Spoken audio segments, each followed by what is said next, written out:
మోడీ గారికి ఎందుకు ఓటు వేయాలి అనే డిబేటు దేశవ్యాప్తంగా జరుగుతుంది. నేను 24 సంవత్సరాలు అవుతుంది ఈ రాజకీయాల్లో ఉండబట్టి. అంతకుముందు 10 ఏళ్ళు నేను విద్యార్థి రాజకీయాల్లో కూడా ఉన్నా. నేను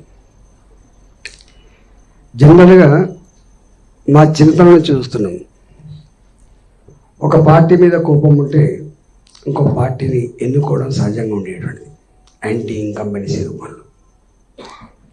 కానీ మేము చిన్నప్పటి నుంచి చూస్తున్న సందర్భం, అంతకంటే ముందు స్వతంత్రం తెచ్చిన పార్టీగా నాయకుడిగా వారి ఎదురులే కూడా గెలవచ్చది వేరే విషయం. కానీ ఆ తదుపరి పరిణామాలు చూస్తే 77 నుంచి చూస్తే అన్ని అతుకులబంద సంసారాలు తప్ప స్టేబుల్ గవర్నమెంట్ ఇచ్చే చాలా తక్కువ.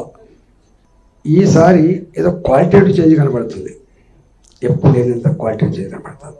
దట్టు జేపీ గారి లాంటి వాళ్ళు కూడా వచ్చి ఈసారి మోడీ గారు కొట్టారు. ఇలాంటివే క్వాలిటేటివ్ చేంజెస్. కారణం ఏంటి?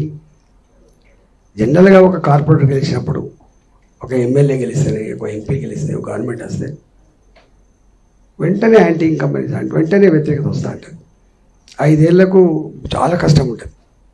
ఇప్పుడే నేను కార్లో వస్తుంటే ఒక పాట చూసిన, ఏ పాట రేవంత్ రెడ్డి గారికి అయితే గొప్పగా మైలేజ్ ఇచ్చిందో గదే టూల్లో మళ్ళీ పాట వచ్చింది. ఇప్పుడు 4 నెలలు అవుతుందన్నా ఏమైందన్నా అని పాట వచ్చింది. 4 months